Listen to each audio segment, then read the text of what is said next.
नमस्कार. श्री स्वामी समर्थ. सर्वांचं माझ्या चॅनलमध्ये स्वागत आहे. जर चॅनलवर नवीन असाल तर लाईक, शेअर, सबस्क्राईब करायला विसरू नका. चला तर आज आपण व्हिडिओला सुरुवात करूया. तर आज आपण बघणार आहोत नवीन वर्षातील पहिलीच अमावस्या आलेली आहे, मौनी अमावस्या. तर ही अमावस्या 28 आणि 29 तारखेला आलेली आहे. तर आपल्याला 28 तारखेची अमावस्या ही खरी धरायची आहे. त्या दिवशी आपल्याला ही अमावस्या साजरी करायची आहे. तर हे कुंभमेळा आणि अमावस्या असा योग हा जळून आलेला आहे. त्यामुळे आपल्याला भगवान विष्णूंची जास्तीत जास्त सेवा करायची आहे. असे केल्याने आपल्यावर जो पितृदोष आहे तो कमी होण्यास मदत होते. आणि पितृदोष जर असेल तर घरात काही बरकत होत नाही. त्यामुळे आपल्याला पितृदोष कमी केला पाहिजे. तर आपल्याला त्यासाठी काय करायचं आहे ते मी तुम्हाला, मौनी अमावस्या ह्याच्या नावातच आहे बघा, मौनी अमावस्या. त्यामुळे आपल्याला या दिवशी मौन धारण करायचं आहे. जर दिवसभर आपल्याला जमत नसेल मौन धारण करायला, कमीत कमी तुम्ही 15 मिनिटे, अर्धा तास, 10 मिनिटे किंवा 1 तास तुम्ही मौन धारण करू शकता. आणि आपल्याला मौन धारण करायचं आहे आणि आपल्याला देवाची पूजा करायची आहे. काहीही कोणाशी काही बोलायचं नाही, फक्त देवाचं ध्यान करायचं आहे. ध्यान करताना सुद्धा आपल्याला बोलायचं नाही, ते मनातल्या मनातच करायचं आहे त्या दिवशी.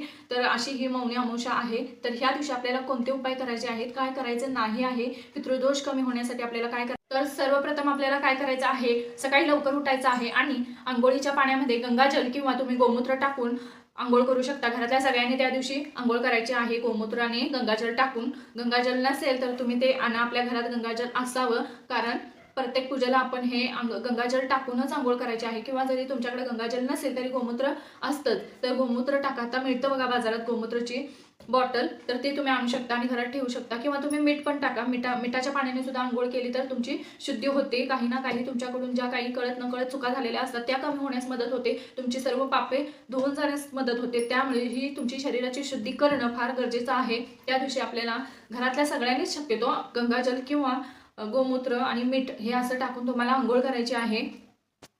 आणि तुम्हाला काय करायचं आहे, एखाद्या महादेवाच्या मंदिरामध्ये जायचं आहे आणि तिथं दिवा लावायचा आहे तुम्हाला. तुम्ही दिवा लावू शकता, पंती लावू शकता किंवा तुम्ही कणकेचा दिवा करू शकता आणि तो लावू शकता तुम्ही. तुम्हाला काय करायचं आहे, मंदिरात जायचं, पाणी अर्पण करायचं पिंडीवर आणि एखादं पांढरं फूल आणि पाया पडायचं आणि आपण तिथे दिवा लावायचा.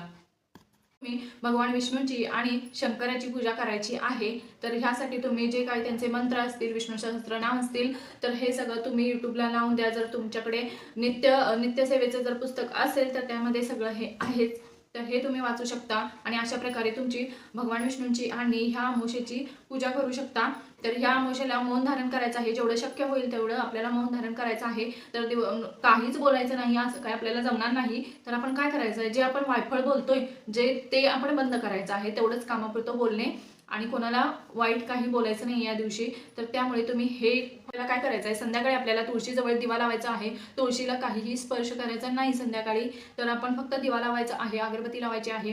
आणि अमावस्या हा असा दिवस आहे की ज्या काही वाईट गोष्टी आहेत, जी काही आपल्या घरात नकारात्मकता भरलेली आहे, जी काही अडगळ आहे, जी काही खराब गोष्टी आहेत, ज्या काही वाईट गोष्टी आहेत, त्या सगळ्या काढून टाकण्यासाठी अमावस्या हा सगळ्यात चांगला दिवस आहे बघा. या दिवशी तुम्ही सगळी जी नकारात्मकता आहे घरातील ती सगळी काढून टाकू शकता आणि तुमचं घर स्वच्छ ठेवू शकता आणि तुमच्या घरात पॉझिटिव्हिटी आणि सकारात्मकता भरपूर येणार आणि तुम्हालाही तसं त्याचे रिझल्ट नक्कीच मिळणार. तर तसं तुम्ही करून बघा. आणि जर व्हिडिओ तुम्हाला आवडला असेल तर लाईक, शेअर, सबस्क्राईब करायला विसरू नका. झालेली सेवा महाराजांच्या निरुजू करते. श्री स्वामी समर्थ. अवधूत चिंतन. श्री गुरुदेव दत्त.